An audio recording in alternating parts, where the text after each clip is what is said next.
Assalamualaikum. Hai Encik Fadzil. Saya Muhammad Rizal bin Zabah 289-110. Pada hari ini, saya akan menerangkan berkenaan seorang tokoh pengurusan moden yang terkenal iaitu Peter Ferdinand Drucker. Untuk bab yang pertama iaitu pengenalan dan latar belakang tokoh. Peter Ferdinand Drucker telah dilahirkan pada November 1909 di Austria dan telah meninggal dunia pada November 2005 di Amerika Syarikat. Beliau telah melanjutkan pengajian di dalam bidang undang-undang dan sains politik di Jerman sebelum menjadi antara pemikir pengurusan paling berpengaruh di dalam sejarah moden. Beliau telah menghasilkan lebih daripada 30 buah buku keseluruhannya. Antara karya utama beliau adalah The Practice of Management 1954 dan The Effective Executive 1967. Beliau telah digelar sebagai bapa pengurusan moden atas sumbangannya di dalam pengurusan, kepimpinan organisasi dan strategi perniagaan. Menurut JAR 2009, Drucker menganggap pengurusan sebagai satu cara hidup yang menjadi teras kepada kesejahteraan masyarakat dan ekonomi. Untuk bab yang seterusnya adalah pengenalan berkenaan teori dan model. Management by Objective ataupun MBO merupakan satu pendekatan pengurusan strategik yang berasaskan kerjasama di antara penyelia dan pekerja di dalam menetapkan matlamat organisasi yang jelas, boleh diukur dan juga boleh dicapai. Terdapat 4 prinsip asas di dalam MBO. Yang pertama, penetapan objektif, iaitu menetapkan objektif yang jelas, boleh diukur dan boleh dicapai oleh semua kaki tangan. Yang kedua, perancangan aktiviti, menentukan tindakan, kaedah dan tanggungjawab pada setiap jabatan. Yang ketiga, pelaksanaan dan kawalan.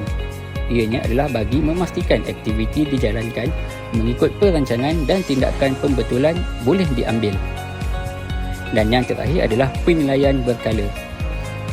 Penilaian berkala adalah pencapaian objektif secara berkala bagi penambahbaikan berterusan. Seterusnya adalah penjelasan berkenaan komponen model MBO. Yang pertama, penetapan objektif. Komponen pertama bagi menetapkan objektif organisasi yang jelas, boleh diukur dan boleh dicapai. Proses ini bermula daripada pihak pengurusan tertinggi supaya visi dan misi organisasi dapat diterjemahkan ke setiap peringkat. Yang kedua, perancangan aktiviti. Komponen kedua ini menentukan tindakan yang perlu dijalankan, kaedah pelaksanaan serta individu atau jabatan yang bertanggungjawab. Pembahagian tanggungjawab yang jelas dapat mengoptimumkan sumber, meningkatkan kerjasama dan juga mengurangkan risiko pertindihan kerja. Yang ketiga adalah pelaksanaan kawalan. Komponen ketiga ini melibatkan pelaksanaan pelan yang telah disusun dan kawalan bagi memastikan objektif yang ditetapkan akan tercapai. Pengurus bertanggungjawab bagi memastikan semua aktiviti dijalankan mengikut perancangan dan mengambil tindakan pembetulan sekiranya terdapat kesilapan. Dan yang terakhir adalah penilaian berkala. Komponen terakhir ini menilai tahap pencapaian objektif secara bersama antara pengurus dan juga pekerja. Penilaian ini bukan sahaja mengukur prestasi, malah mengenal pasti kelemahan dan ruang penambahbaikan. Untuk bab yang seterusnya adalah kekuatan dan kelemahan di dalam model MBO. Bagi kekuatan yang ada di dalam model MBO adalah seperti yang pertama, ianya dapat meningkatkan penglibatan dan komitmen pekerja. MBO menggalakkan semua peringkat pekerja melibatkan diri secara aktif dalam penetapan objektif. Pekerja akan berasa lebih dihargai apabila diberi peluang bagi menyuarakan pendapat. Ianya dapat mewujudkan komunikasi dua hala yang harmoni antara majikan dan juga pekerja. Kebaikan kedua adalah pengesanan masalah lebih awal. Melalui kawalan prestasi yang berterusan, MBO membolehkan tindakan pembetulan diambil segera bagi mengelakkan kerugian kewangan dan kehilangan kepercayaan pelanggan. Bagi kelemahan model MBO, yang pertama, risiko pekerja mengambil jalan pintas.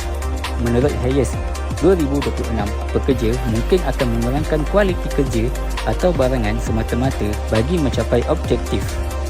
Ini boleh menjejaskan reputasi syarikat, meningkatkan kos operasi dan mengurangkan kepercayaan pelanggan. Kelemahan kedua bergantung kepada kemahiran pengurus. Menurut Nguyen Yi 2022, Kejayaan MBO bergantung kepada keupayaan setiap pengurus, kemahiran mengenal pasti masalah, membuat keputusan yang tepat dan kemahiran komunikasi. Tidak semua pengurus memiliki kemahiran ini secara semula jadi. Bentuk yang seterusnya adalah kajian kes berkenaan pengaplikasian MBO di dalam dunia nyata. Gas Malaysia Berhad telah dipilih sebagai contoh kes kajian pengaplikasian model MBO di dalam organisasi sebenar. Gas Malaysia Berhad adalah sebuah syarikat utiliti tenaga yang membekalkan gas asli kepada sektor perindustrian, komersial dan kediaman sejak lebih daripada 30 tahun di Malaysia. Ini dapat dilihat apabila Gas Malaysia telah menetapkan objektif di mana pengurusan tertinggi telah menetapkan hala tuju, kecekapan operasi, tiada gangguan bekalan gas, keselamatan operasi dan penambahbaikan perkhidmatan yang berterusan. Yang kedua, Gas Malaysia telah merancang aktiviti oleh setiap jabatan bagi merancang setiap program kerja mereka, keperluan sumber manusia, peruntukan bajet dan jadual pelaksanaan.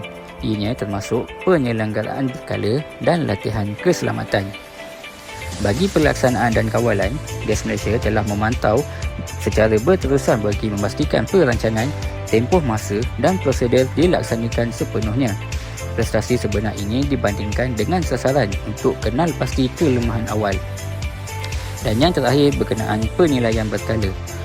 Setiap pengurus di setiap jabatan akan menilai pencapaian objektif di peringkat organisasi, jabatan dan individu bagi merancang latihan, penambahbaikan proses dan objektif di dalam tempoh seterusnya.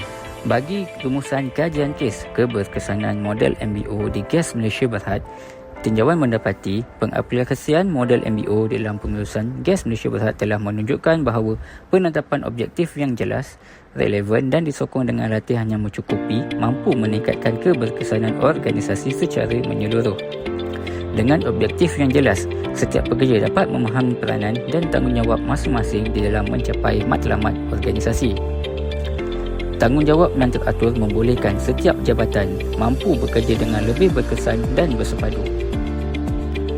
GMB sentiasa memastikan aset dan fasiliti selamat melalui penyelenggaraan berkala yang dirancang dengan teliti. Dengan penilaian berkala, ianya membantu GMB mengenal pasti keperluan latihan dan menambah baik proses cara kerja. Dan bab yang terakhir adalah kesimpulan.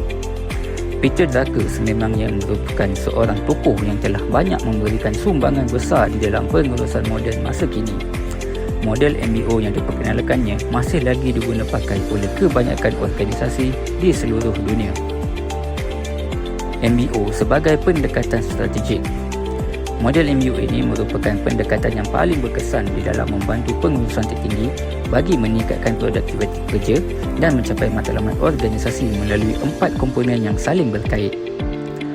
Setiap organisasi perlu memastikan pencapaian objektif adalah selari dengan aspek kualiti kerja, etika pekerjaan dan kepuasan pelanggan bagi memastikan kejayaan yang berterusan. Pemikiran serta sumbangan Peter Drucker telah mengubah bidang pengurusan moden dan masih menjadi rujukan oleh kebanyakan organisasi di seluruh dunia sehingga ke hari ini. Sekian dari saya. Terima kasih.